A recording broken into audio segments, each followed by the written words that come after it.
me diga, qual é o seu problema? Ah, doutora, eu levei um fora da mulher que eu amo. E tá doendo muito. Aham, conte-me mais.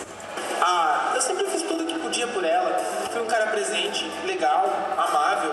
Mas ela preferiu aquele anão de jardim do Guru Clef. Se eu soubesse que ela continha Shotacon, eu nem tinha usado magia pra crescer. Então eu vim aqui porque eu queria pedir um remédio que me faça esquecer a Umi. Qualquer coisa que me faça parar de sofrer. Eu acho que tenho algo aqui pra você, mas eu preciso dizer, é muito forte. Os efeitos colaterais envolvem insônia, ansiedade, falta de atenção, perda quase total da libido. Alguns pacientes até se trancam em casa depois de usar.